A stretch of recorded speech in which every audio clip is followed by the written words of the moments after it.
आज के मुख्य समाचार। हिमाचल को नो रिटर्न की स्थिति में पहुंचाया डॉक्टर राजीव बिंदल। मंडी में 22 मार्च को आपका भव्य कार्यकर्ता सम्मेलन। भाजपा विधायक दल ने एंटी टैक्स के विरोध में किया प्रदर्शन। मुख्यमंत्री पहुंचे बजट की अटैची लेकर विधानसभा। आज देश भर में मनाई जा रही ईद उल फितर। चौथा बजट पेश। सीएम मंत्रियों विधायकों से लेकर 20 श्रेणी कर्मियों तक वेतन 6 महीने के लिए डेफर। अब समाचार विस्तार से। हिमाचल प्रदेश की राजधानी में शनिवार को उस समय हलचल तेज हो गई जब जयराम ठाकुर के नेतृत्व में भाजपा विधायक दल ने विधानसभा परिसर में जोरदार प्रदर्शन किया। यह प्रदर्शन राज्य सरकार द्वारा एंटी टैक्स में की गई बढ़ोतरी के विरोध में किया गया है, जिसे भाजपा ने आम जनता और व्यापारियों पर अतिरिक्त आर्थिक बोझ करार दिया है। विधानसभा के बजट सत्र की कार्यवाही शुरू होने से पहले ही भाजपा विधायकों ने एकजुट होकर परिसर में नारेबाजी की और सरकार के खिलाफ अपना विरोध दर्ज करवाया। विधायक हाथों में तख्तियां लिए हुए थे जिन पर टैक्स बढ़ोतरी वापस लो और जन विरोधी निर्णय बंद करो जैसे नारे लिखे गए थे। इस दौरान विपक्ष ने सरकार पर आरोप लगाया कि बिना जनहित को ध्यान में रखे वित्तीय फैसले ले रही है। नेता प्रतिपक्ष जयराम ठाकुर ने मीडिया से बातचीत करते हुए कहा कि एंटी टैक्स में बढ़ोतरी का सीधा असर प्रदेश के व्यापार, परिवहन और आम उपभोक्ताओं पर पड़ेगा। उन्होंने कहा कि इससे महंगाई बढ़ेगी और छोटे व्यापारियों के लिए काम करना मुश्किल हो जाएगा। जयराम ठाकुर ने सरकार से मांग की कि इस निर्णय को तुरंत वापस लिया जाए, अन्यथा भाजपा सदन के अंदर और बाहर अपना विरोध जारी रखेगी। भाजपा विधायकों ने यह भी आरोप लगाया कि राज्य सरकार वित्तीय प्रबंधन में विफल रही है और अपने घाटे को पूरा करने के लिए जनता पर अतिरिक्त करों का बोझ डाल रही है। उनका कहना है कि सरकार को राजस्व बढ़ाने के लिए वैकल्पिक उपाय तलाशने चाहिए, न कि आम लोगों की जेब पर सीधा असर डालने वाले फैसले करने चाहिए। वहीं सत्ता पक्ष की ओर से इस मुद्दे पर अभी तक औपचारिक प्रतिक्रिया सामने नहीं आई है, लेकिन सूत्रों के अनुसार सरकार इस बढ़ोतरी को राज्य के विकास कार्यों और बुनियादी ढांचे को मजबूत करने के लिए जरूरी बता रही है। सरकार का तर्क हो सकता है कि बढ़ा हुआ टैक्स राज्य के राजस्व को मजबूत करेगा, जिससे विभिन्न कल्याणकारी योजनाओं को गति मिलेगी। इस विरोध प्रदर्शन के कारण विधानसभा परिसर में कुछ समय के लिए माहौल तनावपूर्ण रहा, हालांकि बाद में स्थिति सामान्य हो गई और निर्धारित समय पर सदन की कार्यवाही शुरू की गई। यह देखना दिलचस्प होगा कि बजट सत्र के दौरान यह मुद्दा कितना गर्माता है और सरकार विपक्ष की मांगों पर क्या रुख अपनाती है। राजनीतिक विशेषज्ञों का मानना है कि एंटी टैक्स का मुद्दा आने वाले दिनों में प्रदेश की राजनीति का अहम केंद्र बन सकता है, खासकर तब जब विपक्ष इसे जनहित से जोड़कर व्यापक आंदोलन का रूप देने की कोशिश कर रही है। संकट जिसका सामना हमको करना पड़ सकता है वो ये है कि पंजाब के फाइनेंस मिनिस्टर ने असेंबली के अंदर बोला कि अगर हिमाचल प्रदेश ने एंटी टैक्स नहीं हटाया तो हम भी हिमाचल की गाड़ियों पर पंजाब में टैक्स लगाएंगे और पंजाब में अगर टैक्स लगेगा, इसलिए ये सरकार ने जो फैसला लिया है बहुत जल्दबाजी में लिया है, बिना सोचे समझे फैसला लिया है और वो प्रदेश हित में नहीं है। प्रदेश के लोगों को बहुत बड़ा नुकसान होगा और खास तौर से टूरिज्म इंडस्ट्री को बहुत बड़ा नुकसान होगा, बहुत बड़ा नुकसान होगा।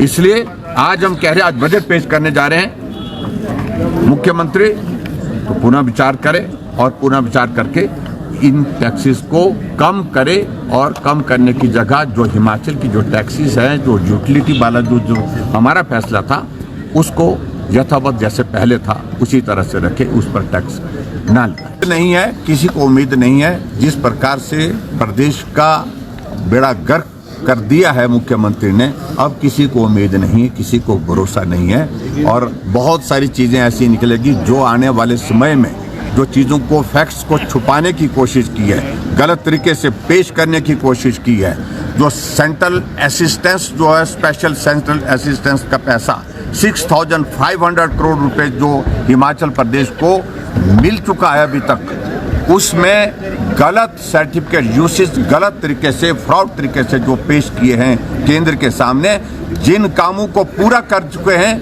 उनका यूसेज जो है उन्होंने दिए हैं, वो एक अपने आप में बहुत बड़ा स्कैम है। वो आज ही मेरे ध्यान में आया है, उस पर हम आगे जो है वो जांच करने की दिशा में आगे बढ़ेंगे।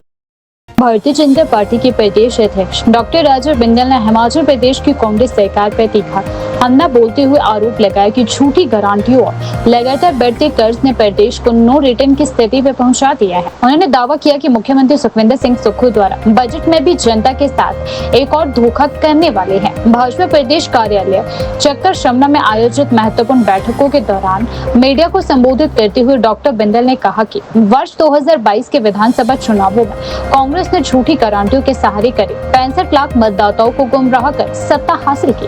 डॉक्टर बिंदल ने कहा कि कांग्रेस ने 28 लाख महिलाओं को हर महीने 1500 देने का वादा किया था, जिसे पहली कैबिनेट में लागू करने की बात कही गई थी, लेकिन आज तक वह वादा पूरा नहीं हुआ। उन्होंने तंज कसते हुए कहा कि अब 1500 के बजाय 100 रुपए देने की बात की जा रही है, जो सरकार की नीयत को दर्शाता है। उन्होंने युवाओं को लेकर भी सरकार को घेरा और कहा कि 5 लाख रोजगार और 1 लाख सरकारी नौकरियों का वादा अब तक धरातल पर कहीं नजर नहीं आता है। उन्होंने इसे बेरोजगार युवाओं के साथ मजाक करार दिया। भाजपा अध्यक्ष ने आरोप लगाया कि कांग्रेस सरकार ने अब तक लगभग 45,000 करोड़ का कर्ज लेकर प्रदेश की आर्थिक स्थिति को संकट में डाल दिया है। इसके बावजूद विकास कार्य ठप पड़े हैं। उन्होंने कहा कि हजारों की संख्या में स्कूल, कॉलेज, अस्पताल और प्राथमिक स्वास्थ्य केंद्र बंद किए जा रही है, भर्तियां रोकी गई है और सड़कों व पेयजल योजनाओं का काम ठहर गया है। डॉक्टर बिंदल ने कहा कि एक और विकास कार्य रुक गए हैं, वहीं दूसरी ओर जनता पर महंगाई का बोझ लगातार बढ़ता जा रहा है।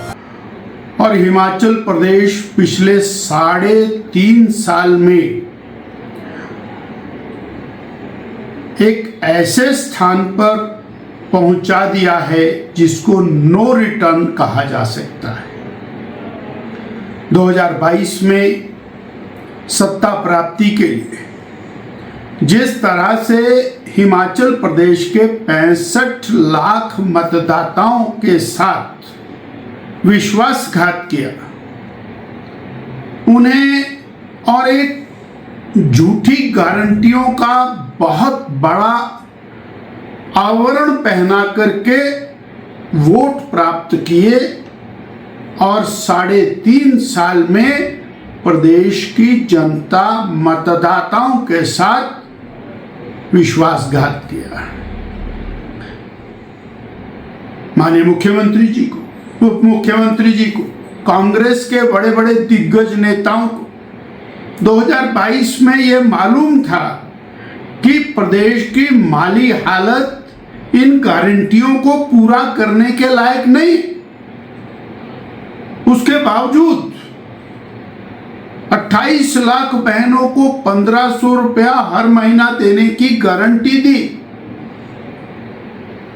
आज भी माननीय मुख्यमंत्री जी जगह जगह जाते हैं और जनसभाओं में कहते हैं कि अगले साल हम बहनों को 1500 रुपए देने पर विचार करेंगे। कहा तो पहली कैबिनेट में 28 लाख बहनों को 1500 रुपया मिलना था और आज तक हर बहन को 60,000 रुपया मिल जाना चाहिए था। पुनः एक बार वही विश्वासघात, वही धोखा, वही फरेब वो करने की तैयारी में वर्तमान कांग्रेस सरकार दिखाई देती है। इसी तरह से बेरोजगार युवकों के साथ 5 लाख रोजगार और 1 लाख सरकारी नौकरी, पक्की नौकरी, 58 साल वाली नौकरी, पेंशन वाली नौकरी, आज 3.5 साल हो गए। वो 5 लाख और 1 लाख कहीं दिखाई नहीं। उन बेरोजगारों के साथ भद्दा मजाक किया गया। और ये जो बजट प्रस्तुत करने जा रहे हैं वो भी अपने आप में और प्रदेश की जनता के साथ धोखा है। आपने 45,000 करोड़ का कर्ज ले लिया, 2000 से ज्यादा संस्थान बंद कर दिए, स्कूल बंद, कॉलेज बंद, अस्पताल बंद, प्राइमरी हेल्थ सेंटर बंद, नौकरियां भर्ती बंद, सड़कों का काम बंद, पीने के पानी की योजनाएं बंद, यानी विकास कार्य पूरी तरह से बंद। और 45,000 करोड़ का कर्ज आपने लिया इतना ही नहीं, हिमाचल प्रदेश की जनता जो उम्मीद करती थी कि हमको बड़ी मात्रा में सत्ता परिवर्तन के साथ कांग्रेस की सरकार से राहत मिलेगी, उसने बिजली के बिलों के अंदर महंगाई का तड़का लगाया, पानी के बिलों में महंगाई बढ़ाई, HRTC का किराया बढ़ाया, स्टैंप ड्यूटी बढ़ाई, सीमेंट के दाम में बहुत बड़ा इजाफा किया, पेट्रोल और डीजल के दाम बढ़ाए, राशन डिपो में राशन के दाम बढ़ाए, सब्सिडी को खत्म किया। ये आम जनता के लिए महंगाई को परोसा गया, परंतु मित्रों के लिए हर प्रकार के साधन वो इस सरकार में उपलब्ध हैं। यानी प्रदेश की सरकार ने, कांग्रेस की सरकार ने, श्री सुखविंदर सिंह सुक्खू जी की सरकार ने और जनता के साथ शोषण और अन्याय के अलावा कुछ नहीं दिया।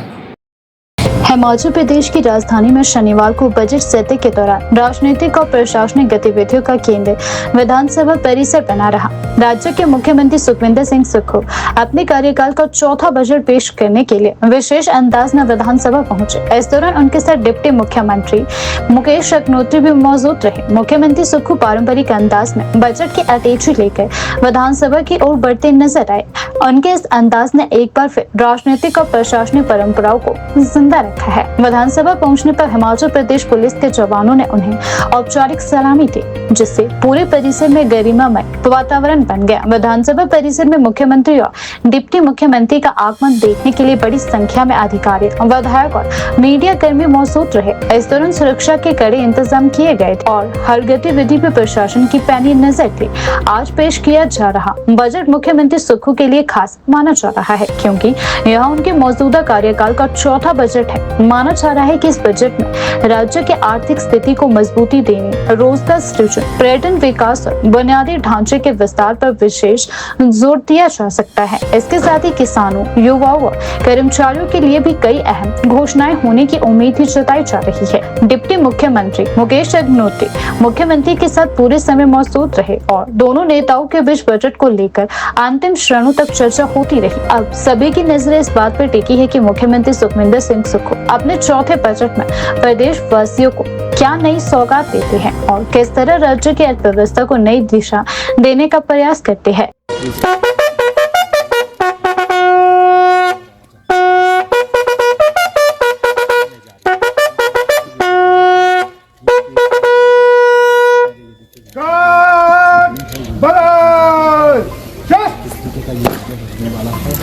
कदम रखा है मोड़ना जय श्रीमान। हिमाचल प्रदेश पुलिस जिला शिमला रेगुलर 128 की गार्ड आपके निरीक्षण के लिए उपस्थित है श्रीमान। जय हिंद श्रीमान। गार्ड संतरी खड़े रहे, शेष गार्ड विशाल जय।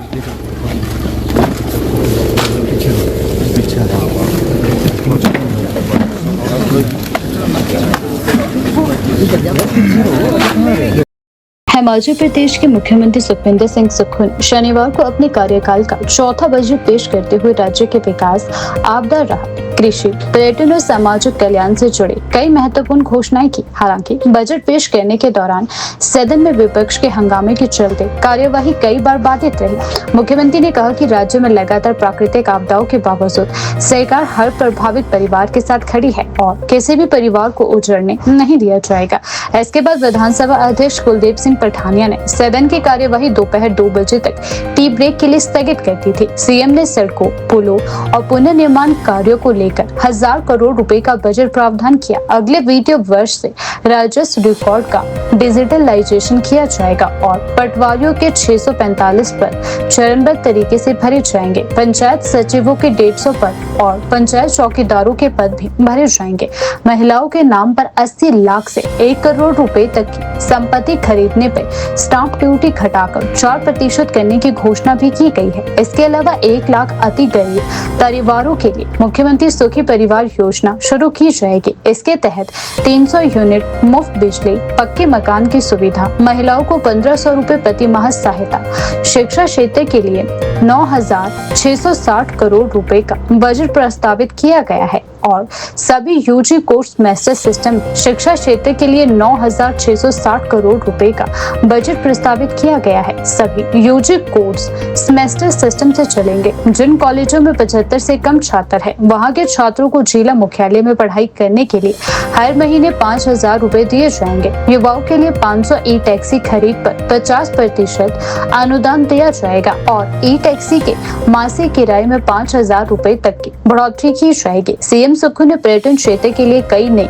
योजनाओं की घोषणा की है। प्रमुख स्थलों पर नाइट पिकनिक सुविधा, 40 गाँव को स्नो टूरिज्म स्पॉट घोषित किया जाएगा। महिलाओं के लिए शी ट्रैवल पोर्टल, सोलन और मंडी में कारवा पार्क, कांगड़ा एयरपोर्ट के पास एरो सिटी का विकास, दिल्ली शिमला धर्मशाला के बीच नई उड़ान सेवा, सभी जिला मुख्यालयों को हेलीपैड से जोड़ना इसके अंतर्गत रहेगा। धार्मिक पर्यटन को बढ़ावा देने के लिए श्री ज्वालाजी मंदिर और श्री नैना देवी मंदिर के विकास की घोषणा भी की गई है। किसानों को राहत देते हुए प्राकृतिक खेती की फसलों के MSP में वृद्धि की गई है। गेहूं 60 रुपए से 80 रुपए प्रति किलो, मक्का 40 से 50 रुपए प्रति किलो, जौ 60 से 80 रुपए प्रति किलो, हल्दी 90 से 150 रुपए प्रति किलो, अदरक पहली बार 30 रुपए प्रति किलो MSP में दिए जाएंगे। दूध के दाम भी बढ़ाए गए हैं। गाय का दूध 51 से 61 रुपए प्रति लीटर, भैंस का दूध 61 से 71 रुपए प्रति लीटर कर दिया गया है। पशुपालन क्षेत्र के लिए 500 करोड़ रुपए का प्रावधान किया गया है और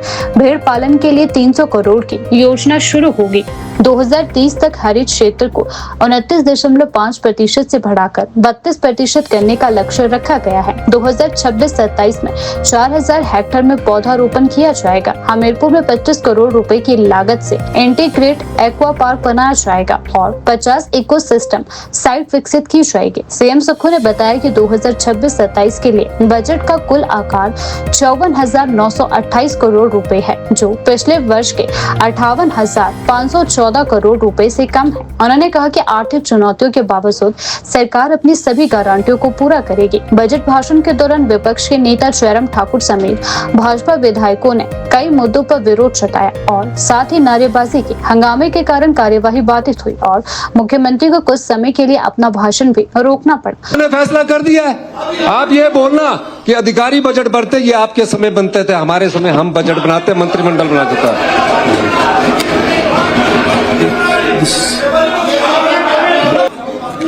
समर शेष है नई पाप का भागी केवल ब्याज, जो तटस्थ है समय लिखेगा उनके भी अपराध। शेर बोलना मैंने। एक अन्य बात मैं सदन को ध्यान में लाना चाहता हूं। अगर आप ध्यान से 2018 से 2025-26 के समय को देखें तो पाएंगे कि पूर्व सरकार को 5 वर्षों में आरडीजी के रूप में 47,000 करोड़ रुपया और जीएसटी कंपनसेशन के रूप में 13,000 करोड़ रुपया प्राप्त हुए। साथ ही पूर्व सरकार ने 5 वर्षों में 30,000 करोड़ रुपए का लोन भी लिया। पिछली सरकार जब सत्ता में आई थी तब प्रदेश पर 47,904 करोड़ रुपए का लोन था। पिछली सरकार ने 5 साल में प्राप्त लगभग 47,904। पिछली सरकार जब सत्ता में आई थी तो प्रदेश पर 47,904 करोड़ रुपए का लोन था। पिछली सरकार ने 5 साल में प्राप्त लगभग 47,000 करोड़ की आरडीजी और लगभग 13,000 करोड़ रुपए की जीएसटी कंपनसेशन का सदुपयोग किया होता तो लोन का 50% भी वापस किया होता तो आज प्रदेश डेट ट्रैप में न फंसता। अब हालत यह है कि हम जितना ऋण एक साल में उठाएंगे, उससे अधिक लोन की वापसी और ब्याज के भुगतान के लिए खर्च करना पड़ेगा। यह डेट ट्रैप की स्थिति है। अब पॉपुलिस्ट फैसले लेने का समय नहीं है, संसाधनों के सही इस्तेमाल का समय है।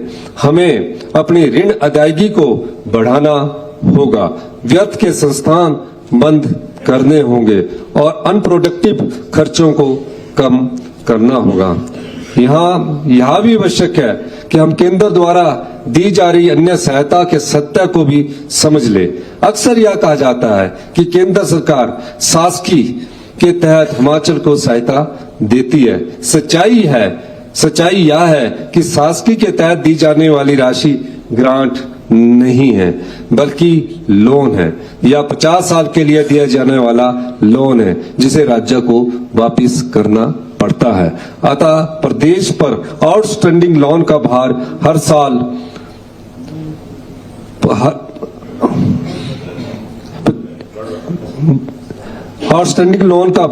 साल बढ़ रहा है। यह भी हिमाचल के डेट ट्रैप में फंसने का कारण बन रहा है। अतः साफ है कि हिमाचल को आर्थिक दृष्टि से वीडियो में जकड़ा जा रहा है।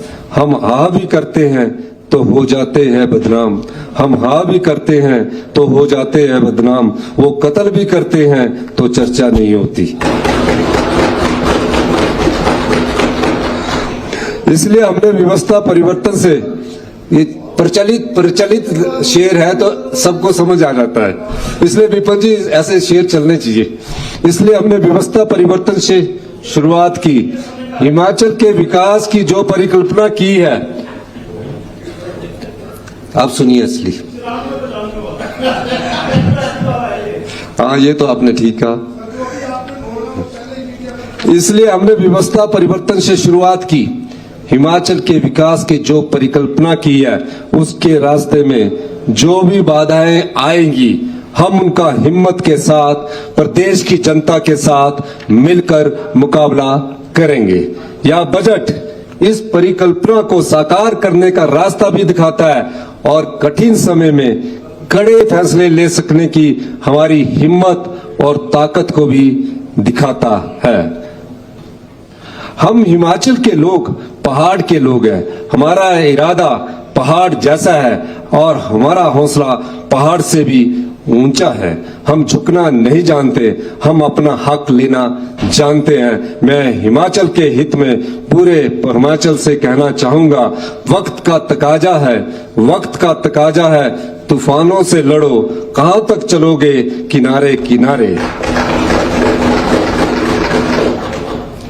पिछले 3 सालों में हमने न सिर्फ नीतियों में बदलाव लाकर सरकार की दिशा और दशा ठीक की, बल्कि दूरगामी परिवर्तन की नींव डाली। हमने खर्चों को कम किया और आमदनी के साधनों को बढ़ाया है। लेकिन यह हैरान करने वाली बात है कि हमें कहा जा रहा है कि हिमाचल प्रदेश में वर्तमान सरकार ने ओल्ड पेंशन स्कीम दी, इसलिए आरटीजी बंद की गई। हमने महिलाओं को 1500 रुपए देने की शुरुआत की, इसलिए आरटीजी बंद की गई। यह चुनी हुई लोकतांत्रिक सरकार का और प्रदेश की जनता का अपमान है। यह कहा जा रहा है कि क्योंकि हमने अपने चुनावी घोषणा पत्र को सरकार का नीतिगत दस्तावेज बनाया है, इसलिए दी गई गारंटियों को हम पूरा कर रहे हैं, इसलिए आरटीजी बंद की गई। इस भ्रामक प्रचार से हम अपने फैसलों से पीछे नहीं हटेंगे। माननीय अध्यक्ष महोदय, यह सत्य है कि वर्ष 2020-21 से वर्ष 2025-26 तक हिमाचल प्रदेश को रेवेन्यू डेफिसिट ग्रांट के तौर पर 48,630 करोड़ मिले और 16वें वित्त आयोग की सिफारिशों को केंद्र सरकार ने मान लिया। इसका मतलब है कि हमें पिछले वित्त आयोग के मानकों के अनुसार प्रति वर्ष औसतन 8,105 करोड़ रुपए का नुकसान हो रहा है, नुकसान होगा। Inflation time value of money के सिद्धांत के मुताबिक इस ग्रांट को आगामी वर्षों में बढ़ाकर कम से कम 10,000 करोड़ रुपए प्रति वर्ष करना चाहिए था, परंतु इसे पूरी तरह बंद कर दिया गया है। इसका परिणाम यह है कि हमें मजबूरन बजट के कुल आकार को कम करना पड़ रहा है। वर्ष 2026 में हमारे बजट का आकार 58,514 करोड़ रुपया था, जो कि वर्ष 2026-27 के लिए 54,928 करोड़ रुपए का होगा। माननीय अध्यक्ष महोदय, हम ग्रामीण अर्थव्यवस्था को प्रदेश की रीढ़ मानते हैं और हमारी सारी नीतियां प्रदेश के ग्रामीण इलाकों में रहने वाले मेहनतकश लोगों के जीवन को बेहतर बनाने के आधार पर खड़ी है। मैंने पिछले 3 सालों के बजट में हिमाचल को एक हरित राज्य, पर्यटन राज्य, ऊर्जा राज्य और शिक्षा, स्वास्थ्य एवं सामाजिक सुरक्षा के क्षेत्रों में आदर्श राज्य के रूप में स्थापित करने की पहल की है। इसके सकारात्मक परिणाम सामने आ रहे हैं। हमने जो वादे प्रदेश की जनता से किए थे उन्हें पूरा करने का काम सरकार बनते ही शुरू कर दिया था। हमने कैबिनेट की पहली बैठक के बाद ओल्ड पेंशन स्कीम लागू की है। यह एक राजनीतिक निर्णय नहीं था, बल्कि यह मेरा संवेदनशील और कर्मचारी हितैषी निर्णय था। नहीं तो हम इसे 2027 में भी ला सकते थे। ग्रामीण अर्थव्यवस्था को मजबूत करने के लिए दूध के न्यूनतम खरीद मूल्य को देश में सबसे अधिक किया, गोबर की खाद की खरीद शुरू की, हिमाचल को हल्दी, प्राकृतिक गेहूं तथा मक्की की फसल का समर्थन देने वाला पहला राज्य बना। युवाओं के स्वरोजगार के लिए 650 करोड़ रुपए के परिव्यय से राजीव गांधी स्टार्टअप योजना की शुरुआत की गई। सरकारी स्कूलों में पहली कक्षा से इंग्लिश मीडियम शुरू किया। प्रदेश की महिलाओं को चरणबद्ध तरीके से 1500 रुपए प्रति महीना देने की शुरुआत की। अगर कोई यह सोचता है कि आरडीजी बंद होने से इन फैसलों को बदल दिया जाएगा, तो इस बजट के माध्यम से मैं स्पष्ट करना चाहूंगा कि हम अपनी सभी 10 चुनावी घोषणाओं और 10 गारंटियों को 100% पूर्ण करेंगे और हिमाचल की विकास यात्रा को भी एक प्लान तरीके से जारी रखेंगे और हिमाचल प्रदेश को आत्मनिर्भर बनाएंगे। हम विकास की गति को रुकने नहीं देंगे। आर्थिक तंगी के बाद भी हम सामाजिक और आर्थिक बदलावों के काम को समयबद्ध तरीके से पूरा करेंगे। पिछले लगभग 2 महीने में एक लंबी प्रक्रिया के तहत हमने प्रदेश में चल रही विकासात्मक कार्यों की समीक्षा की और इसमें ऐसे कार्यों को चिन्हित किया जो 60 से 70% पूरे हो चुके हैं। इसके बाद इन कामों को जनहित की प्राथमिकता के आधार पर वरीयता के क्रम में आंका गया। साथ ही हमने ऐसे कार्यों को शामिल किया जिन्हें जनहित में शुरू करना और आगामी 1 वर्ष में पूरा करना आवश्यक है। माननीय अध्यक्ष महोदय, विभिन्न स्तरों पर कई चरणों में की गई चर्चा के बाद हमने लगभग 300 अधूरे कार्यों की सूची तैयार की है। ये अधूरे कार्य जनहित से जुड़े हैं। इनके पूरा होने से शिक्षा, स्वास्थ्य, लोक निर्माण, जल शक्ति विभाग, ऊर्जा, बागवानी, कृषि, ग्रामीण विकास एवं अन्य क्षेत्रों की ऐसी महत्वपूर्ण परियोजनाएं पूर्ण की जा सकेगी जो लंबे समय से लटकी हुई है। इनके पूरा ना होने से प्रदेश को आर्थिक और सामाजिक हानि उठानी पड़ रही है। मैं इन सभी अधूरे कार्यों को पूरा करने के लिए 500 करोड़ रुपए का प्रावधान करने की घोषणा करता हूं। माननीय अध्यक्ष महोदय, जैसे कि मैंने पहले कहा, प्रदेश में संस्थागत स्तर पर पिछली सरकार की एक बड़ी कमी यह रही कि बिना सोचे समझे बहुत सी बिल्डिंगें बना दी गई। आज सैकड़ों भवन खाली पड़े हैं। इन सभी भवनों का सदुपयोग सुनिश्चित करने का प्रयास किया जाएगा। प्रदेश के संसाधनों की बर्बादी को रोकने के लिए खाली पड़े भवनों को विभिन्न विभागों को आवश्यकता अनुसार देना शुरू कर दिया है। आवश्यकता पड़ने पर इन भवनों को निजी भागीदारी में समुदाय के लिए उपयोगी परियोजनाओं में काम में लाए जाने पर विचार किया जाएगा। माननीय अध्यक्ष महोदय, इससे पहले कि मैं बजट में विभागवार चर्चा आरंभ करूं, मैं सदन का ध्यान एक अत्यंत महत्वपूर्ण विषय की ओर आकृष्ट करना चाहता हूं।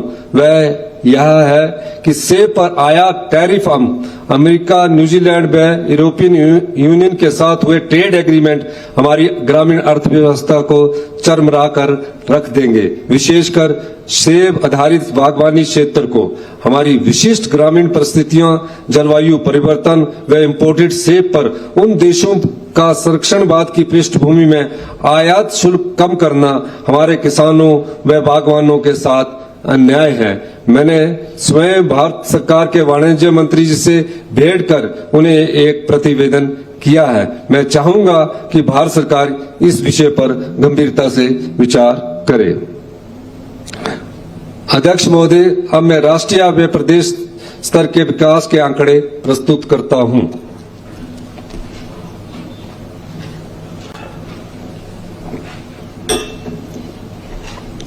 दो 2025-26 के दौरान भारतीय अर्थव्यवस्था के 7.4% की दर से बढ़ने का अनुमान है।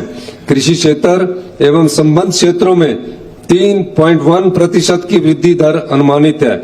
वित्तीय वर्ष 2025-26 के अग्रिम अनुमानों के अनुसार देश की प्रति व्यक्ति आय 2,19,575 रुपए अनुमानित है।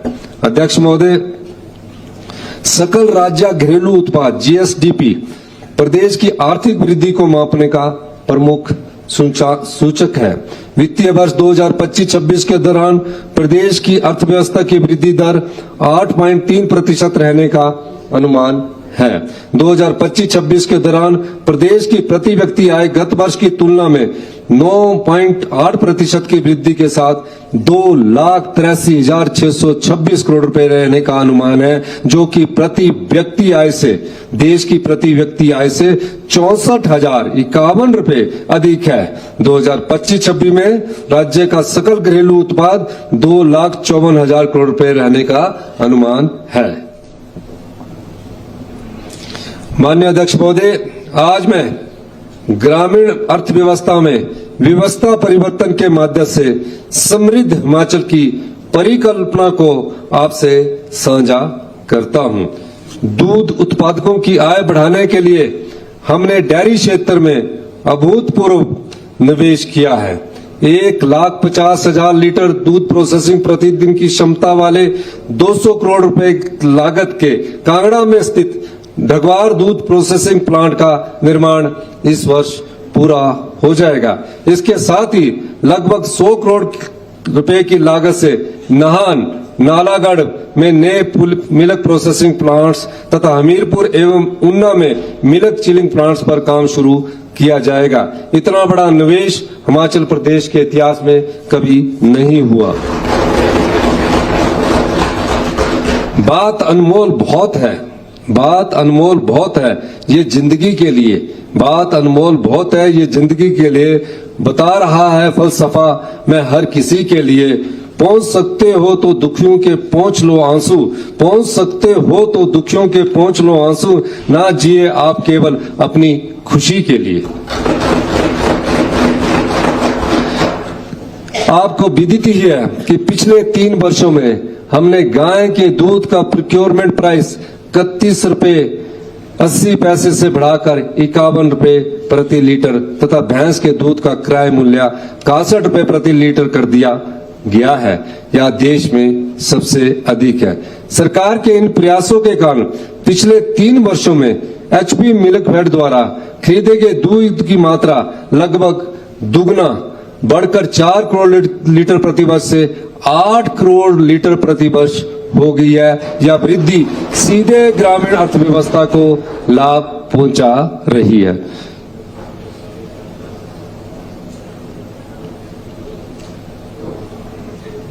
माननीय अध्यक्ष महोदय, ढगवार में नए प्लांट्स को चालू करने के लिए दूध की उपलब्धता भी आवश्यक है। इस दिशा में मेरी सरकार ग्राम पंचायत स्तर पर नई डेयरी सहकारी समितियों को स्थापित कर रही है, जिनमें महिलाओं की समितियों को प्राथमिकता दी जा रही है। डेयरी सहकारी समितियों की संख्या इस वर्ष के अंत तक दुगनी होकर 2000 तक पहुंचने का लक्ष्य है। इन समितियों को आधुनिक और सशक्त बनाने हेतु चरणबद्ध तरीके से एडवांस मिल्क एनालाइजर फर्नीचर और आवश्यक परीक्षण उपकरण उपलब्ध करवाए जाएंगे, परीक्षण उपलब्ध करवाए जाएंगे। साथ ही अमूल पैटर्न पर एक इंटीग्रेटेड मोबाइल ऐप के माध्यम से दूध उत्पादन, पशु स्वास्थ्य तथा प्रोक्योरमेंट प्रणाली को पारदर्शी व सरल किया जाएगा। हिमाचल प्रदेश के धर्मशाला में आज ईद उल फितर का पर्व बड़े हर्षोल्लास, आपसी भाईचारे और धार्मिक श्रद्धा के साथ मनाया गया। सुबह से ही शहर के मस्जिदों और ईदगाहों में नमाज अदा करने के लिए लोगों की भारी भीड़ देखने को मिली। विशेष रूप से धर्मशाला स्थित जामा मस्जिद में नमाज के दौरान उत्सव जैसा माहौल देखने को मिला। ईद के मौके पर जामा मस्जिद के इमाम ने नमाज के बाद अपने संदेश में कहा कि ईद का त्योहार सिर्फ खुशी मनाने का नहीं, बल्कि अल्लाह का शुक्र अदा करने और जरूरतमंदों की मदद करने और समाज में भाईचारे को मजबूत करने का दिन है। उन्होंने सभी लोगों से अपील की है कि वे इस पवित्र अवसर पर आपसी मतभेद भुलाकर प्रेम, शांति और सौहार्द का संदेश फैलाए। इमाम ने अपने संबोधन में कहा कि कुरान शरीफ की शिक्षाएं हमें इंसानियत, दया और समानता का मार्ग दिखाती है। उन्होंने बताया कि रमजान का महीना आत्म संयम, इबादत और सेवा का समय होता है, जिसमें रोजा रखकर इंसान अपने भीतर की बुराइयों को दूर करने का प्रयास करता है। ईद उसी तपस्या और इबादत का त्योहार है। सुबह नमाज अदा करने से पहले लोगों ने नए और साफ सुथरे कपड़े पहने और मस्जिदों में जाकर विशेष नमाज अदा की। नमाज के बाद लोगों ने एक दूसरे को गले लगाकर ईद की मुबारकबाद दी। बच्चों में खास उत्साह देखने को मिला, जिन्हें बड़ों से ईदी मिली। ईद के अवसर पर घरों पर खास पकवान बनाए गए, जिसमें सेवइयां प्रमुख रूप से शामिल रही। लोगों ने अपने घरों में मेहमानों का स्वागत मिठाइयों से किया और दिन भर एक दूसरे के घर जाकर खुशियां साझा की। इमाम ने अपने संदेश में यह भी कहा कि समाज में जरूरतमंद और गरीबों की मदद करना हर सक्षम व्यक्ति का कर्तव्य रहता है। उन्होंने ज़कात और फितरा देने की परंपरा को याद दिलाते हुए कहा कि इससे समाज में संतुलन, समानता बनी रहती है। धर्मशाला में प्रशासन की ओर से भी सुरक्षा के पुख्ता इंतजाम किए गए थे, ताकि त्योहार शांतिपूर्ण तरीके से संपन्न हो सके। पुलिस बल और प्रशासनिक अधिकारी विभिन्न स्थानों पर तैनात रहे और पूरे आयोजन पर नजर बनाई रखी गई। इस तरह ईद उल फितर का यह पावन पर्व धर्मशाला में न केवल धार्मिक आस्था के साथ, बल्कि सामाजिक एकता और भाईचारे के संदेश के साथ मनाया गया, जिसने पूरे क्षेत्र में सकारात्मकता और उत्साहपूर्ण वातावरण बना दिया। मैं मोहम्मद कामिल, जामा मस्जिद धर्मशाला से। आज पूरे हिंदुस्तान में और दुनिया भर में ईद मनाई जा रही है। ईद एक महीना रोज़ा रखने के बाद में आती है। हम सब लोग जो यहाँ धर्मशाला में रहते हैं, हमने मुसलमानों के साथ साथ और अपने दूसरे धर्म के लोगों के साथ भी ईद की खुशियाँ मिलकर साझा की है। हमने विश्व शांति के लिए दुआ भी की है और कामना करते हैं सब लोगों के साथ में। और हमारा मैसेज भी यही है कि हर आदमी एक दूसरे के साथ में मिलता जुलता रहे, अच्छी सोचों के साथ हंसी खुशी से रहे। हम लोग खुश रहेंगे, संसार खुश रहेगा। सब लोग ऐसे ही अच्छे जीवन की जिंदगी को गुजार कर चले जाएंगे। बस ये कि रोज़ा सेहत के ताल्लुक़ से है, इस्लाम का एक पार्ट भी है। इस्लाम में 5 विशेषताएं हैं: कलमा, नमाज, रोज़ा, ज़कात, हज। ये बीच का एक पिलर है इस्लाम के नाम का। हम जो इस्लाम को फॉलो करने वाले लोग हैं, उनमें ये एक महीने का पूरा दिन में रोज़ा रखते हैं, रात को इसमें खुदा की बंदगी ज़्यादा करते हैं। और जब ये महीना पूरा हो जाता है, चाँद दिख जाता है, उसके बाद में जो ईद मनाई जाती है और अपने खुदा से हम मांगते हैं कि भाई जो हमने रोज़े रखे हैं, इनको हमारे जिस्मानी एतबार से भी हमारा शरीर स्वस्थ रहे। और कुदरत से दुआ करते हैं कि हमारा शहर अच्छा हो, हमारे लोग हंसी खुशी रहें और पूरे संसार में, पूरी दुनिया में जहाँ जहाँ इंसान बसते हैं, एक दूसरे के साथ मिलजुल कर एक मोहब्बत प्रेम से सब लोग रहें। यही हमारी दुआ है, मोहब्बत है और मेहनत है सबके लिए। आम आदमी पार्टी ने हिमाचल प्रदेश में अपनी राजनीतिक गतिविधियों को तेज करते हुए 22 मार्च को मंडी के व्यास सदन में एक भव्य और ऐतिहासिक प्रदेश कार्यकर्ता सम्मेलन आयोजित करने की घोषणा की है। पार्टी के अनुसार इस सम्मेलन को 2027 के विधानसभा चुनावों के लिए शंखनाद के रूप में देखा जा रहा है। पार्टी के प्रदेश प्रवक्ता डॉक्टर राजेश शाना द्वारा जारी बयान में बताया गया कि इस सम्मेलन में मुख्य अतिथि के तौर पर दिल्ली के पूर्व उप मुख्यमंत्री और शिक्षा मंत्री मनीष सिसोदिया कार्यकर्ता कार्यकर्ताओं को संबोधित करेंगे। आपने कहा कि मनीष सिसोदिया का यह दौरा प्रदेश के कार्यकर्ताओं में नया जोश और ऊर्जा भरने का कार्य करेगा। पार्टी का मुख्य लक्ष्य संगठन को बूथ स्तर तक मजबूत और सक्रिय बनाना है। इसके साथ ही केजरीवाल मॉडल को हर घर तक पहुंचाने की रणनीति पर भी कार्य किया जाएगा।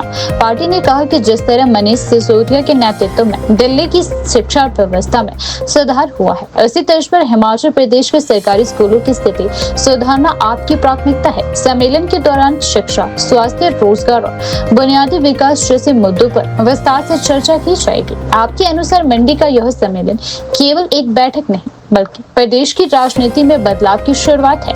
पार्टी का दावा है कि वह हिमाचल की जनता को एक ईमानदार और कार्यशील विकल्प देने के लिए प्रतिबद्ध है। पार्टी ने प्रदेश के सभी पदाधिकारियों और कार्यकर्ताओं से भारी संख्या में मंडी पहुंचने का आह्वान किया ताकि पार्टी को मजबूत किया जा सके। नमस्कार प्यारे हिमाचल वासियों, आज बड़े हर्ष का दिन है।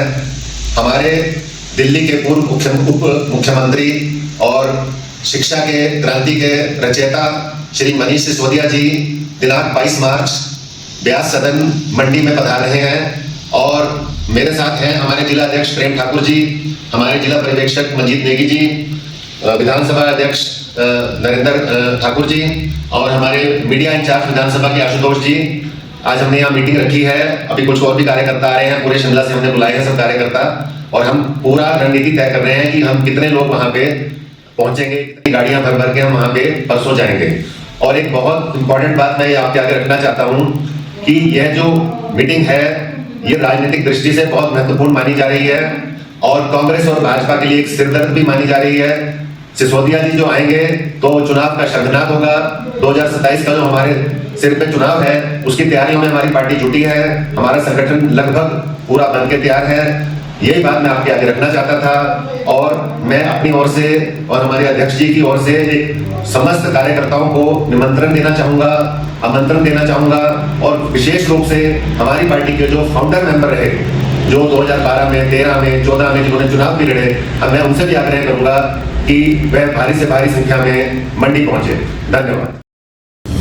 हिमाचल प्रदेश के मुख्यमंत्री सुखविंदर सिंह सुक्खू ने अपने कार्यकाल का चौथा बजट पेश करते हुए कानून व्यवस्था, रोजगार, स्वास्थ्य, परिवहन और कर्मचारियों से जुड़े कई बड़े ऐलान किए। बजट भाषण के दौरान उन्होंने कहा कि राज्य सरकार किसी भी आपदा प्रभावित परिवार को उजड़ने नहीं देगी। बजट भाषण के बीच विधानसभा अध्यक्ष कुलदीप सिंह पठानिया ने सदन की कार्यवाही को टी ब्रेक के लिए स्थगित किया था। इसके बाद 2:30 बजे के बाद पुनः कार्यवाही को आरंभ किया गया। उसके बाद मुख्यमंत्री ने चिट्टा नशे के खिलाफ सख्त कदम उठाते हुए 1000 अतिरिक्त पुलिस कांस्टेबलों की भर्ती की घोषणा की। 50 महिला सब इंस्पेक्टरों की सीधी भर्ती, एसपीओ और अन्य क्षेत्रों में तैनाती, कांस्टेबलों के हेड कांस्टेबल पद पर पदोन्नति, अन्य 1000 पद चरणबद्ध तरीके से भरने की घोषणा, साइबर सुरक्षा के लिए साइबर मित्र योजना, एंटी चिट्टा अभियान को जन आंदोलन बनाया जाएगा। MSME क्षेत्र को बढ़ावा देने के लिए हिम स्टार्टअप स्कीम शुरू की जाएगी।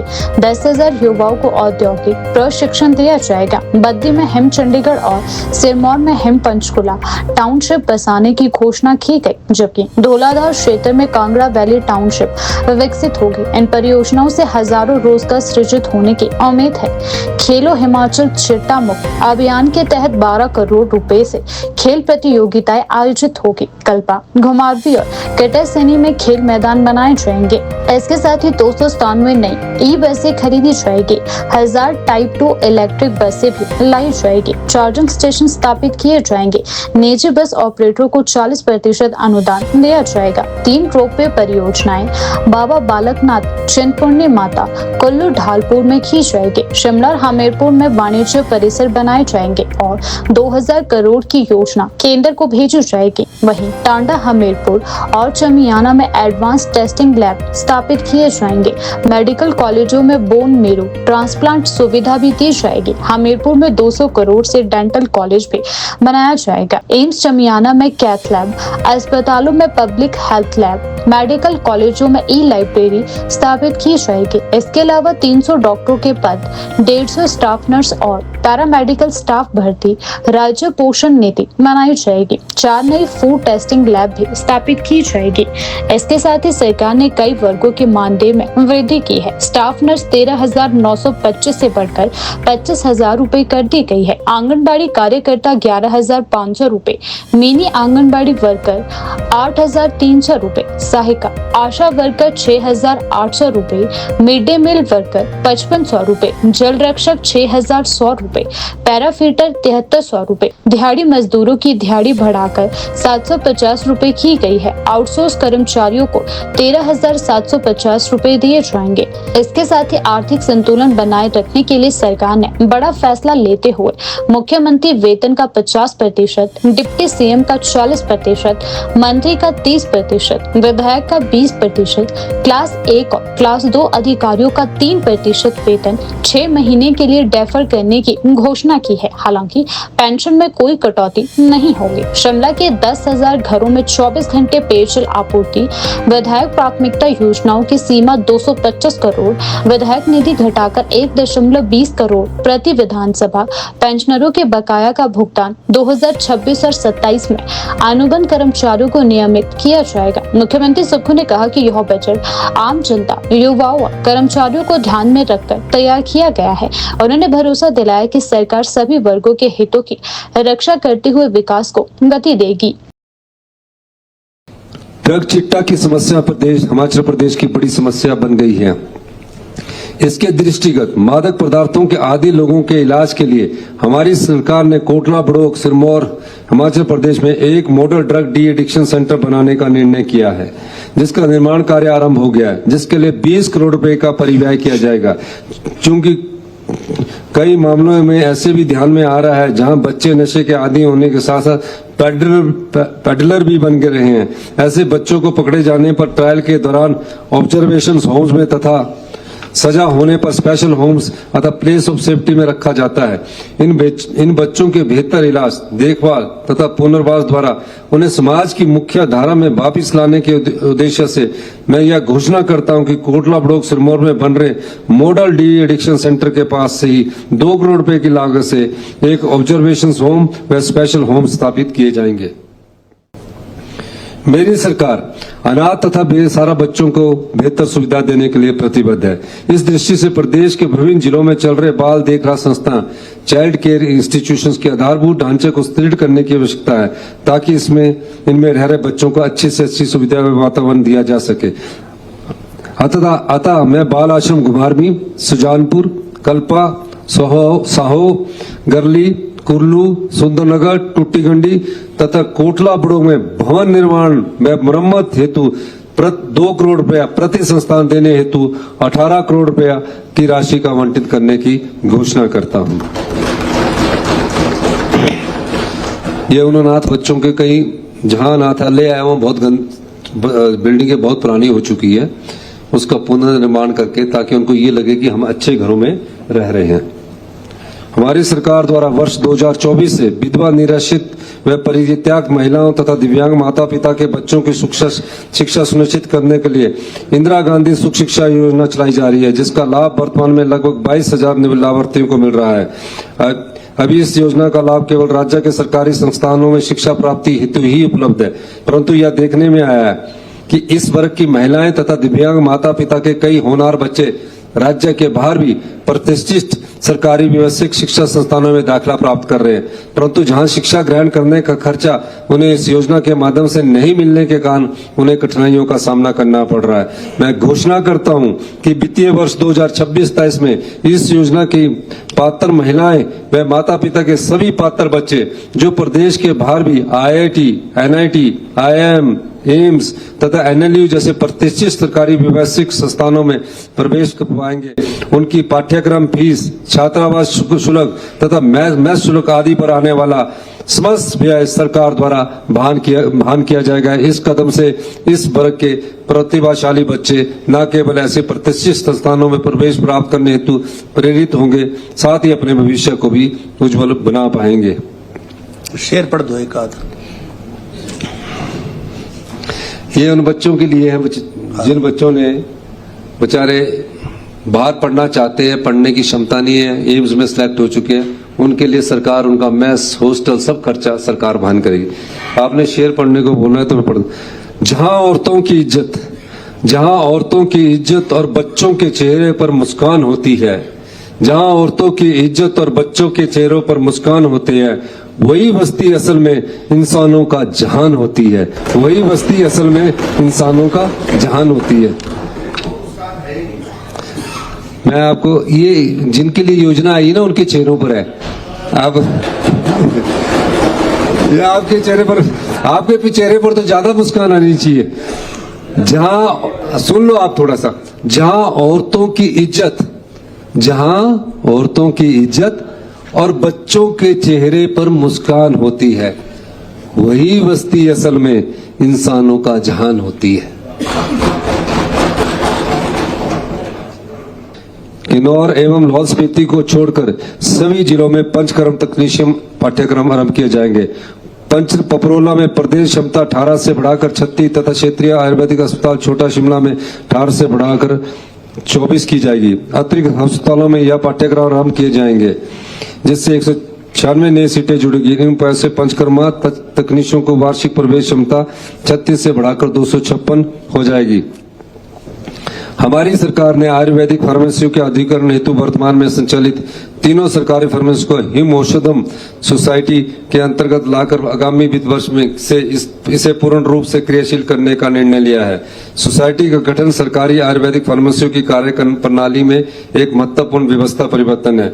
इसके आरंभिक संचालन हेतु राज्य सरकार 1 करोड़ रुपए की अनुदान राशि प्रदान करेगी। साथ ही परिचालन क्षमता को सुदृढ़ करने हेतु मल्टीटास्क वर्कर प्रत्येक फार्मेसी के लिए नियुक्त किए जाएंगे।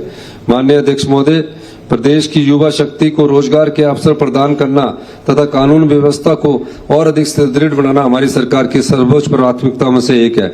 इसी उद्देश्य से हमारी सरकार ने कुछ माह पूर्व हिमाचल प्रदेश पुलिस में 800 कांस्टेबलों की भर्ती की घोषणा की थी। अब राज्य की बढ़ती सुरक्षा आवश्यकताओं तथा नशे विशेषकर चिट्टा के विरुद्ध चलाए जा रहे व्यापक अभियान को और अधिक प्रभावी बनाने के लिए हमारी सरकार हिमाचल प्रदेश पुलिस में 1000 अतिरिक्त कांस्टेबलों की भर्ती करेगी। मेरी सरकार पुलिस बल में शामिल होने वाले पूर्व सैनिकों के अनुभव और अनुशासन का सम्मान करती है। वर्तमान प्रावधानों के अनुसार ऑनरेरियम हेड कांस्टेबल के रूप में प्लेसमेंट के लिए 20 वर्ष तथा ऑनरेरियम एएसआई के रूप में प्लेसमेंट के लिए 32 वर्ष की सेवा आवश्यक है।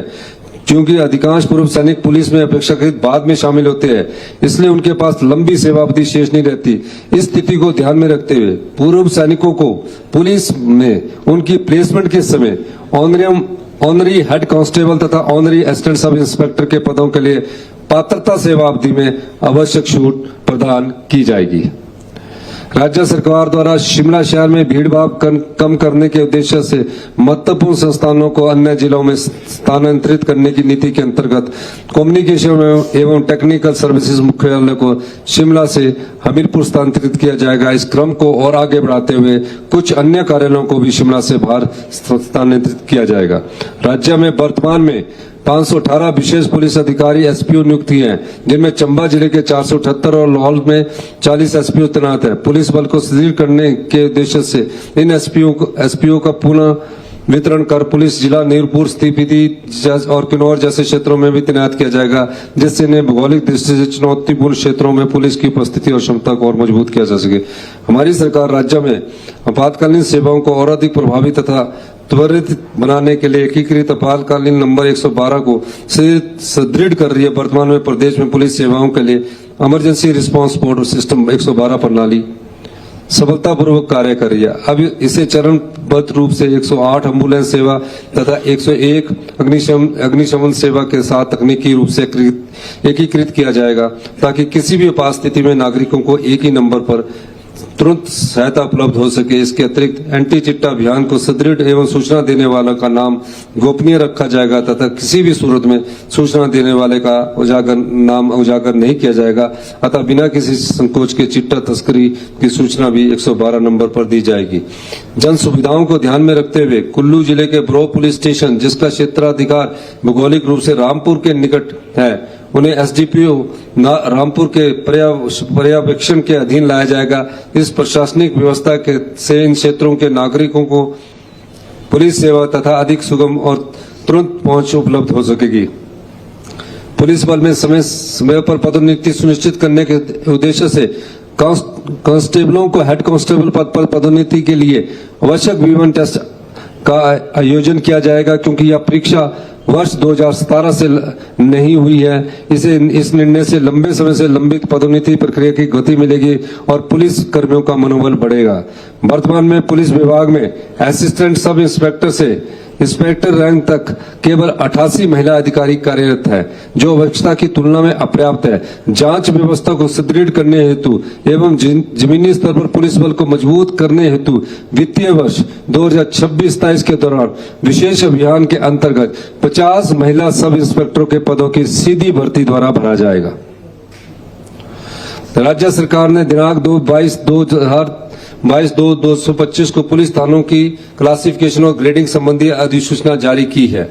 इसके परिणाम स्वरूप inspector, sub inspector, head constable, constable, cook और ड्राइवर जैसी विभिन्न श्रेणियों के में लगभग 1000 पदों की आवश्यकता है, जिन्हें चरणबद्ध तरीके से भरने पर विचार किया जाएगा। शिमला शहर में स्थापित इंटीग्रेटेड कमांड एवं कंट्रोल सिस्टम ICC को अधिक प्रभावी बनाने के लिए हिमाचल प्रदेश पुलिस को ICCC के साथ पूरी तरह से एकीकृत किया जाएगा। इससे पुलिस को ट्रैफिक प्रबंधन, निगरानी, अपराध की रोकथाम तथा आपातकालीन स्थितियों से तुरंत प्रतिक्रिया के लिए इस आधुनिक तकनीक प्रणाली का बेहतर उपयोग करने में सहायता मिलेगी। हिमाचल प्रदेश सरकार राज्य में साइबर अपराधों की रोकथाम, जांच में सहयोग तथा जन जागरूकता को सुदृढ़ करने के उद्देश्य से हिमाचल प्रदेश पुलिस में साइबर मित्र योजना आरंभ करने का प्रस्ताव करती है। इस पहल के अंतर्गत तकनीकी रूप से दक्ष युवाओं तथा जिम्मेदार नागरिकों को साइबर मित्र के रूप में जोड़ा जाएगा, जो साइबर क्राइम पुलिस स्टेशनों और जिला साइबर सेल की सहायता और गैर पुलिस कार्यों जैसे पीड़ितों की सहायता प्रदान करती है। पर्यटन तथा स्थानीय नागरिकों को सुरक्षित, पारदर्शी और सुव्यवस्थित परिवहन सुविधा उपलब्ध कराने की दिशा में राज्य सरकार द्वारा एक महत्वपूर्ण पहल की गई है। दिनांक 10 मार्च 2026 को शिमला के ISBT से हिमाचल प्रदेश पुलिस की प्रीपेड टैक्सी सेवा का शुभारंभ किया गया है। इस प्रीपेड टैक्सी सेवा के माध्यम से यात्रियों को पूर्व निर्धारित किराए पर टैक्सी उपलब्ध होगी, जिससे अनावश्यक विवाद, अधिक किराया वसूली तथा अन्य सुविधाओं की संभावना समाप्त होगी और यात्रियों में सुरक्षा एवं विश्वास की भावना और अधिक सुदृढ़ होगी। डिजिटल युग में बच्चों और युवाओं द्वारा इंटरनेट तथा सोशल मीडिया के बढ़ते उपयोग का ध्यान में रखते हुए राज्य सरकार ने यह निर्णय लिया है कि विद्यालय में पढ़ने वाले विद्यार्थियों के लिए साइबर सुरक्षा एवं साइबर हाइजीन से संबंधित एक विशेष मॉड्यूल को शिक्षा विभाग के माध्यम से लागू किया जाएगा। इसका उद्देश्य विद्यार्थियों को डिजिटल तकनीकी और सोशल मीडिया का सुरक्षित, जिम्मेदारी और जागरूक उपयोग करने के लिए प्रेरित किया जाएगा। इसी में हमने माननीय अध्यक्ष महोदय इस एकेडमिक सेशन से सभी जो हमारे स्कूल है और प्राइवेट स्कूल में, उसमें स्कूलों में मोबाइल फोन पर पूर्णतः प्रतिबंध लगाने का निर्णय भी हमने किया है। राज्य में चिट्टे के विरुद्ध चलाए जा रहे एंटी चिट्टा जन आंदोलन को और अधिक सशक्त बनाने के लिए सरकार द्वारा कई महत्वपूर्ण कदम उठाए जाएंगे। इस अभियान में हिमाचल प्रदेश पुलिस अधिनियम की धारा 114 के दायरे में को गैर नगर निगम क्षेत्रों तक विस्तृत करने का प्रस्ताव किया जाएगा, ताकि दूरस्थ क्षेत्रों में भी चिट्टा नशा संबंधी गतिविधियों पर प्रभावी नियंत्रण किया जा सके। माननीय अध्यक्ष महोदय, यह गर्व का विषय कि भारत सरकार के वाणिज्य एवं उद्योग मंत्रालय द्वारा आयोजित स्टार्टअप रैंकिंग के 5वें संस्करण में हमारे राज्यों को देश के शीर्ष प्रदर्शन करने वाले राज्यों में शामिल किया गया है। इस सफलता को और मजबूत करने के लिए हमारी सरकार आगामी वित्त वर्ष 2026-27 में औद्योगिक क्षेत्र में विशेष पहल करेगी। वह जल्द ही नई औद्योगिक नीति भी लाई जाएगी। सरकार द्वारा राज्य में शुरू की गई सिंगल विंडो प्रणाली पारदर्शी शासन, निवेशक सुविधा एवं प्रौद्योगिक आधारित सेवा वितरण के प्रति सरकार की मजबूत प्रतिबद्धता को दर्शाती है। अंत में मैं सभी अनुमोदनों के एवं स्वीकृतियों के लिए नई समय सीमा माइलस्टोन निर्धारित करने का प्रस्ताव करता हूं, जिससे मौजूदा टर्नअराउंड समय में कमी ला जा सकेगी और ईज ऑफ डूइंग बिजनेस और ईज ऑफ लिविंग सुनिश्चित हो सकेगा। MSME फेस्ट 2026 की सफलता के बाद अब हमारी सरकार स्टार्टअप इकोसिस्टम को और सुदृढ़ करने तथा युवाओं के लिए रोजगार सृजन हेतु आगामी औद्योगिक निवेश नीति के अंतर्गत एक नई हिम स्टार्टअप स्कीम तैयार करेगी, जिसके तहत इच्छुक स्टार्टअप एवं इनक्यूबेटर्स को वित्तीय एवं गैर वित्तीय सहायता प्रदान की जाएगी। आगामी वित्त वर्ष के दौरान कृषि उत्पादों की वैल्यू चेन एवं वैल्यू एडिशन को और मजबूत करने हेतु वन डिस्ट्रिक्ट 3 प्रोडक्ट्स प्रोग्राम शुरू किया जाएगा, जिसके माध्यम से प्रत्येक जिला 3 विशिष्ट उत्पादों की पहचान करेगा व जिन्हें आगामी औद्योगिक नीति के अंतर्गत सहायता प्रदान की जाएगी। रेशम उत्पादन हिमाचल प्रदेश में एक पारंपरिक पर्यावरण अनुकूल एवं श्रम प्रधान कृषि आधारित गतिविधि है। फिर भी खंडित जोत, प्राणी पालन अवरचना, सीमित पोस्ट कोकून, वैल्यू एडिशन एवं वीक मार्केट इंटीग्रेशन के कारण उत्पादकता एवं आय सीमित बनी हुई है। इन संरचनात्मक कर्मियों को दूर करने हेतु मैं हिम सिलक मिशन की घोषणा करता हूं, जिसके अंतर्गत प्रतिवर्ष 2 करोड़ रुपए का बजटीय प्रावधान किया जाएगा। इससे ग्रामीण क्षेत्रों में अतिरिक्त रोजगार सृजन होगा तथा समावेशी विकास हेतु अनुसूचित जाति लाभार्थियों को योजना के लक्ष्यों में शामिल किया जाएगा। वित्तीय वर्ष 2026-2027 के लिए मैं उद्योग विभाग के माध्यम से 10,000 हिमाचली युवाओं को औद्योगिक प्रशिक्षण प्रदान करने का प्रस्ताव करता हूं। इस पहल के अंतर्गत NSDC, CSR फंड इत्यादि के सहयोग से प्रत्येक ट्रेनी को प्रति माह 2,000 रुपए का स्टाइफन भी प्राप्त होगा। माननीय अध्यक्ष महोदय, हमारी सरकार जनजातीय कल्याण हेतु निरंतर प्रयासरत है। पांगी और लौल में एकलव्य मॉडल आवासीय विद्यालय के नए परिसरों का प्रथम चरण पूरा किया जाएगा तथा भरमौर विद्यालय का निर्माण कार्य केंद्रीय लोक निर्माण विभाग द्वारा प्राथमिकता से करवाया जाएगा। जनजातीय क्षेत्रों की संस्कृति के संरक्षण और संवर्धन हेतु मेले और उत्सव आयोजित किए जाएंगे। माननीय अध्यक्ष महोदय, आज IT केवल तकनीकी साधन नहीं है बल्कि वे सुशासन और नागरिक सशक्तिकरण की रीढ़ बन चुका है। विश्व स्तर पर आर्टिफिशियल इंटेलिजेंस और मशीन लर्निंग स्वास्थ्य, शिक्षा, कृषि और उद्योग में क्रांतिकारी परिवर्तन ला रहे हैं। हिमाचल प्रदेश में इन तकनीकों का व्यापक उपयोग नागरिक सेवाओं को सरल एवं तेज बनाने, ई गवर्नेंस को सशक्त करने, डाटा आधारित निर्णय लेने और पारदर्शिता बढ़ाने में किया जा रहा है। वित्त वर्ष 2026-27 के लिए इस क्षेत्र में सरकार द्वारा निम्न कार्य प्रस्तावित है। सोलन स्थित बागना घाट में सेंटर ऑफ एक्सलेंस IT स्थापित किया जाएगा। इनमें से एक आर्टिफिशियल इंटेलिजेंस और मशीन लर्निंग लैब स्थापित की जाएगी तथा मुख्यमंत्री स्टार्टअप नवाचार परियोजना नए उद्योग योजना के अंतर्गत इनक्यूबेशन फैसिलिटी स्थापित की जाएगी। साथ ही यह घर सफल स्टार्टअप्स तथा ITS कंपनियों को वाणिज्यिक उपयोग हेतु किराए के आधार पर स्थान उपलब्ध कराएगा। शिमला में एक ही centre of excellence in artificial intelligence स्थापित किया जाएगा।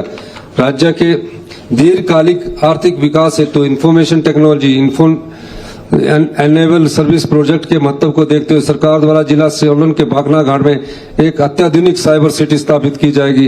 हिमाचल प्रदेश के पास अनुकूल प्राकृतिक संसाधन उपलब्ध है जो इस आधुनिक तथा ग्रीन डाटा सेंटर के लिए एक उपयुक्त गंतव्य बनते हैं। राज्य सरकार ग्रीन एनर्जी आधारित डाटा सेंटर को विशेष प्रोत्साहन प्रदान करेगी। ऐसे संस्थानों को 3 रुपए प्रति यूनिट की दर से ग्रीन एनर्जी उपलब्ध करवाई जाएगी ताकि कंपनियों द्वारा अपनी सुरक्षा के लिए कैप्टिव सोलर एनर्जी प्लांट भी स्थापित कर सकती है। इसके अतिरिक्त आर्टिफिशियल इंटेलिजेंस, डाटा साइंस तथा आधुनिक इंजीनियरिंग के क्षेत्र में बढ़ती वैश्विक मांग को ध्यान में रखते हुए राज्य सरकार हिमाचल प्रदेश में ग्लोबल कैपेसिटी सेंटर्स की स्थापना को भी प्रोत्साहित करेगी, जिससे स्टार्टअप इकोसिस्टम से जुड़े प्रोफेशनल को अवसर प्राप्त होंगे और उन्हें वैश्विक स्तर पर कार्य करने के अवसर उपलब्ध होंगे।